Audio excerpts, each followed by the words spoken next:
Marva stated, we are joined by mayoral candidate Mrs. Velda Jones Potter, but we've also been joined in the studio by just a wonderful audience of young women. We are completely girl power here today. So without further ado, well, a little bit of ado, I want to explain why we decided to do this. The last time you saw Mrs. Potter and I on this program, I asked Mrs. Potter how her campaign was going. Her answer to me was very comprehensive, wonderful, about all this time that she had spent with young people and going to different places with young audiences. And at the end of her answer, I said, you just told me all this time you spent on your campaign with people who can't vote for you, which I thought at the time, and I think now, speaks to where her heart is. It's not about politics with Mrs. Potter. It is about being a servant leader and being a servant leader to young people. So with that, we've been joined in the studio by 4 young women who are the future of Wilmington, the future of Delaware, and the future of the United States. So I'm going to go around and let our guests introduce themselves. So they're going to say their name and their age. Hello, I'm Shanae, and I am 15 years old. Hello, I'm Shanaisha, and first I want to give honor and glory to God, and I'm also 15 years old. Thank you, girls. And on this side? Hello, I'm Merlin, and I am 11 years old. Hi, I'm Scarlett, and I am 12 years old. Thank you very much, ladies. So, Mrs. Potter, I'm going to let you open us up a little bit with some comments if you'd like. Well, I'm just so excited to have all this girl power here, these beautiful young ladies joining us today. And I just can't wait to really just share what's on their minds. And I don't know, it's just a little bit overwhelming to be here with them. I love it. So girls, when we were talking earlier, I did ask you guys a question. We're going to get to that question in a little bit, but I asked you actually several questions. So one of the things that I really want to hear from you guys, and I think Mrs. Potter does as well, is just if you could just tell us, like, what are your thoughts? What are your concerns? If you look at your future 5 years from now or 10 years from now, what do you think your future looks like? And anybody can go first, but if someone doesn't jump in, I'm going to point to someone. Go ahead, dear. So, I think my future is going to be like really bright because I'm the type of outgoing person. I really just love helping people, and I feel that nobody should go through pain and suffering, especially innocent people. So I just love helping people, animals, anything that moves, walks, and I just know my future's gonna be bright. That's wonderful. That's such a good answer. Who's next? Me. Go ahead. 5 years from now, I could probably be a person that helps injured animals, because I really am an animal person, and I like to express myself more to animals, but I love humans, I'm not gonna lie, they're the best thing in the world. I do not like bullying, so for me, I would be a leader and stand up for what I know is right. I will state my opinion and go with it, because I feel like if anybody in this whole entire room feels like something's off, I would speak up about it. Okay, thank you. Go ahead, Scarlett. 5 years later, I would think my future would also be bright because I want to be a singer when I grow up, and I think I'll become a singer. And I don't just want to become a singer, I also want to influence people to become positive, because all the stuff that's been going on in the world, like racism, invasions on other countries, etc. And that's all. Okay, Nyla. Like my future from like 5 or 10 years? Either one, babe. Either one. I kind of want to grow up to be like a hairstylist. Okay. Do people's hair, walk around everyone's hair. Okay. You can definitely do mine. So if with Mrs. Potter being here, what are some of the things on your mind? Like that, you mentioned bullying. Is there anything, like if she was coming to your school, what would you want her to know, perhaps?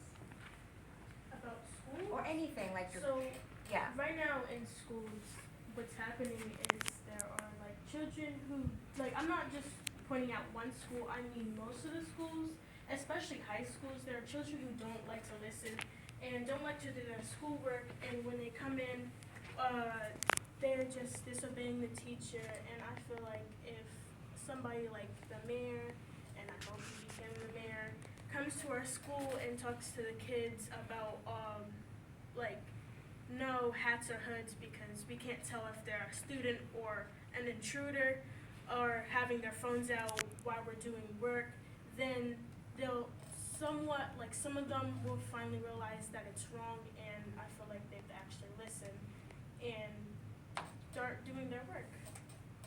Does anyone else have an answer they want to share? Go ahead, dear.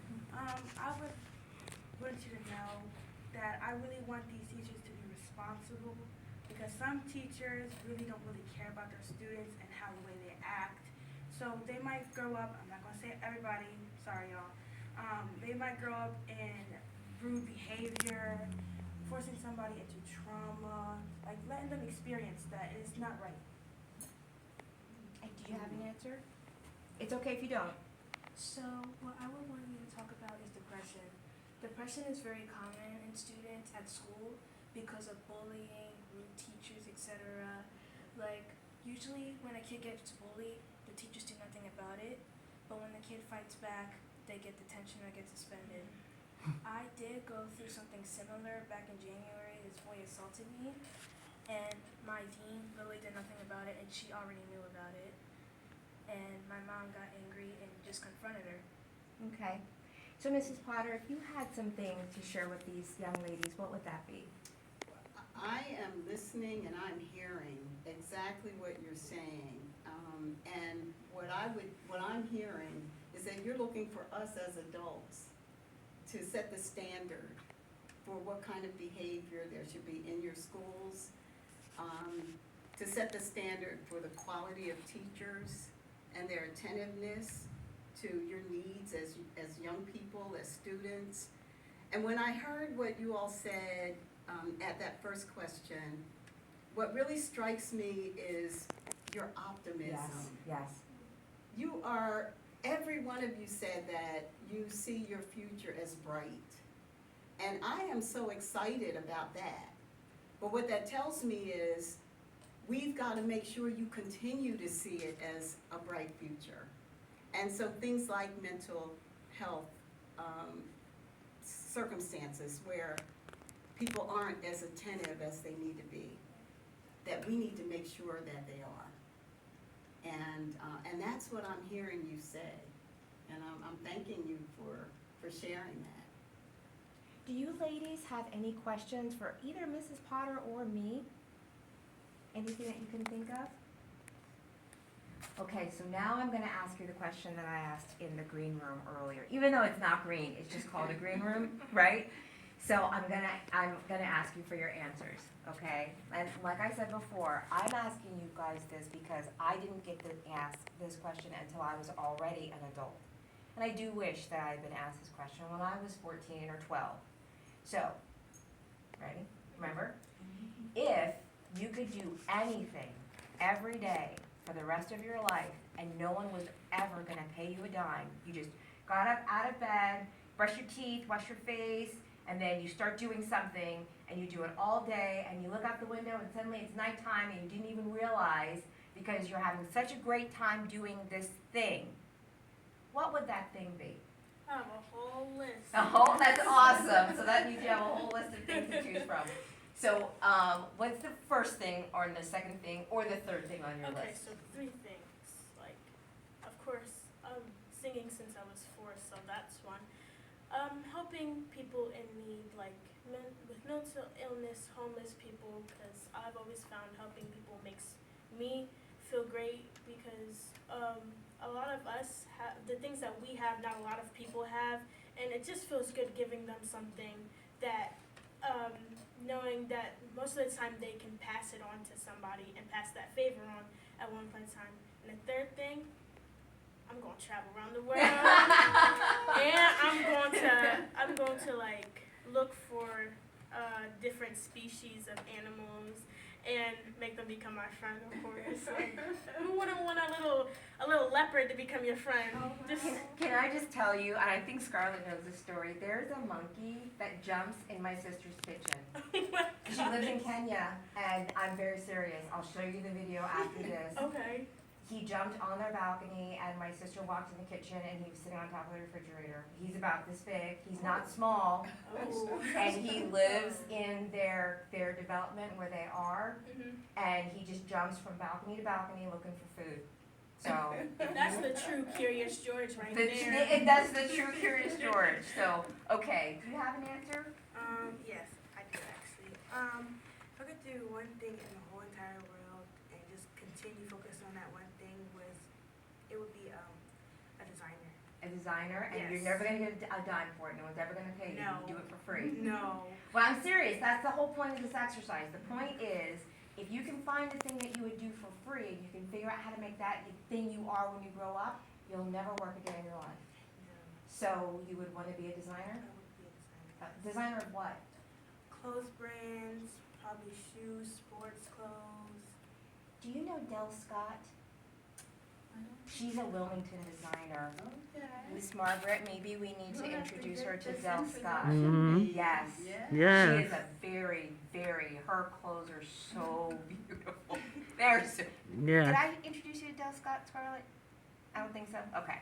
Well, And we'll have to introduce you to Kelsey, who's a veterinarian, and she's local, and, yeah, for sure. Nyla, do you have an answer? Not yet? Okay, Scarlett, what would you do every single day for free? Well, there's a couple answers for that, but the main thing I want to do in life, besides becoming a singer, is to influence people to become positive, like I said before. And you know what? That keeps coming up too, like wanting to be a good influence people like externally.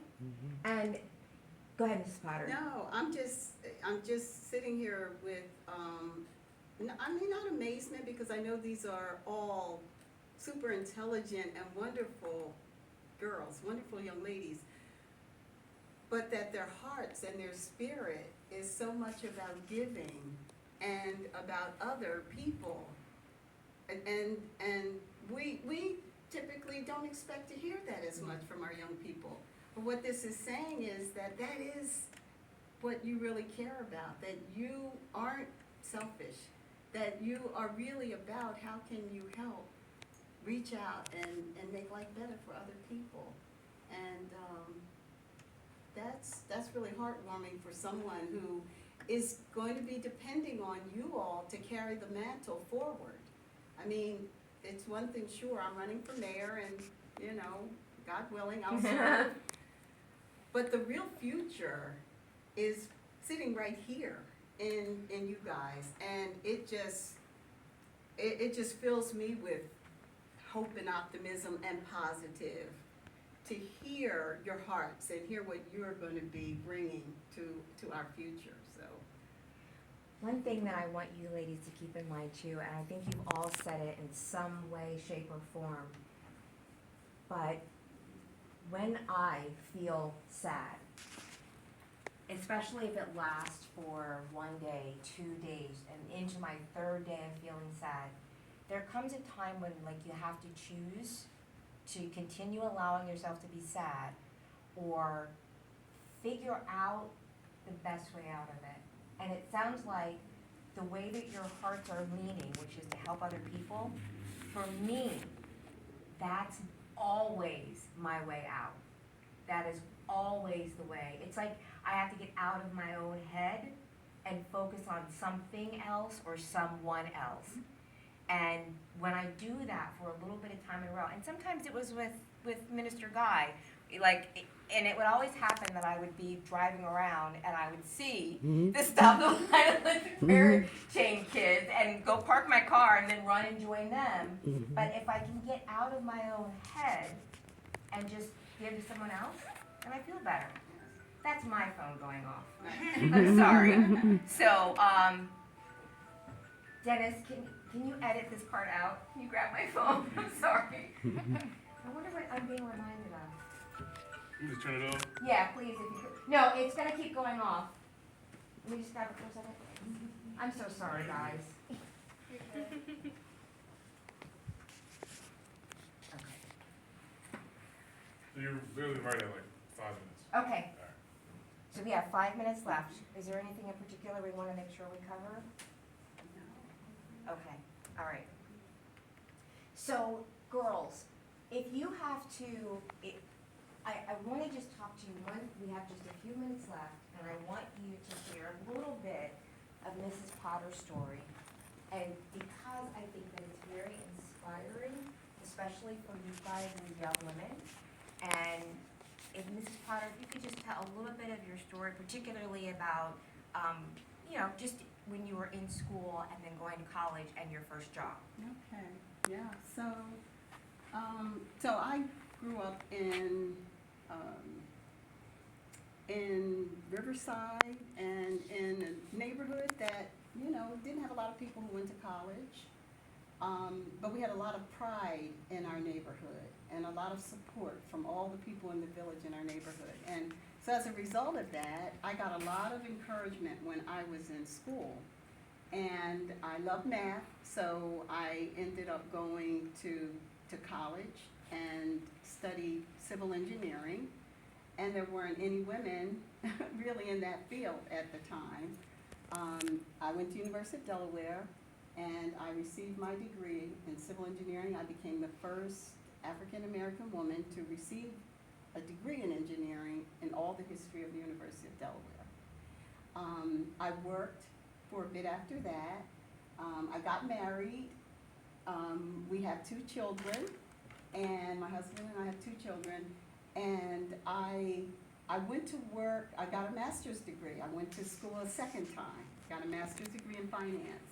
And I went to work in the corporate world for this company called DuPont. You guys familiar with DuPont? Yes, Okay. I used to work there. Okay, great. And so I was having a great career and opportunity there. And then I got a chance to come and work for a short period of time in the city. It was on loan, so I was going back to DuPont. And I worked with this mayor who happened to be the first African-American mayor of the city of Wilmington. And it changed my life.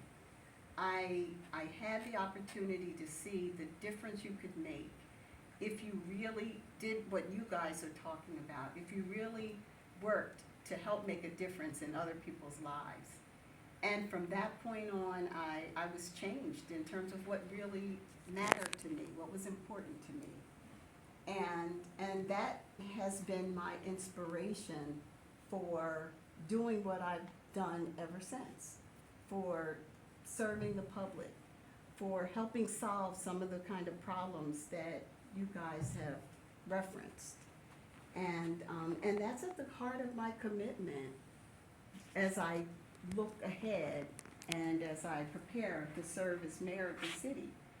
And creating the opportunity for people at your age and beyond to really grow our city, to make it a safe place, to help address the homeless and those who aren't housed, to make our schools better, to make sure basic services people get, but most of all to build a community, a real community within our city where people are supporting and are caring and feel that they're part of all that's happening here. So I thank you, young ladies, for being here and sharing your thoughts. It's really been awesome, and I would love to do this again if you guys are willing. I'd love to do this again. Good. So you guys, another thing that I want you to keep in mind as the next few months and weeks and months go by and you see Mrs. Potter out and about, I want you to remember that sometimes you might be the first one or the only one, and that is perfectly fine. It's okay. Someone has to be the first one, and there's no reason that can't be you. Okay? Yes. And when things get hard and things get challenging, we all know where we're gonna lean and what we're gonna look to. We all love the Lord, and we all are gonna look to the Lord. Yes. So, any other things you wanna talk about before we wrap up? I think you guys have some little purple bags down there. Yes. We gotta So- have something to. I think so. Yes, Pick up Yeah. your purple bags. There are a couple of little goodies in there for you. Yeah, I think some pretzels And in there. one, some pretzels. And one thing in particular, you'll see, one of you asked, like, what's my favorite color? Purple. Purple. That's my favorite color too. And so we all have our fly purple shades. And Mine are not tilted, mine are perfect. Mine's so tilted. Yours are do not, that? they're not Okay, tilted, we'll have they're to check perfect. those out. And so here's what I want to say about these. You ever heard the term looking at the world through rose-colored glasses? Yes, yes. That's kind of an old saying that, you know, people say, oh, you're looking through the world through rose-colored lenses, like you're being Overly optimistic. overly optimistic, unrealistic, like why don't you come down to earth? Okay, well, we're spicing that up even more. We're gonna continue to look at the world through purple lenses, through purple glasses. Purple tinted glasses. That's right, and so, Sounds like fun. and so nobody is gonna tell us that we're being overly optimistic. My boss used to jokingly, but not jokingly, and I love my boss, Mhm. okay? He used to say, are you still looking at the world through rose-colored glasses? And I'm like, yeah, I was. And then even when hard things would happen, he would say, are you still looking at the world through rose-colored glasses? And I would say, Carlo, my lenses are a little bit cracked, but my rose-colored glasses are still on. there. That's They're right. still on. So thank you for my gift. So keep those rose-colored lenses on and then spice it up a little bit, make them purple. Make that limit that much higher, because there's no limit to what you can do and the optimism that you ought to carry from here on through the rest of your life. Thanks so much, girls. Thank you, ladies. At home, we're gonna ask you to stay tuned. We'll be back with more with Mrs. Potter. Take care. Clear. Yay. Good job,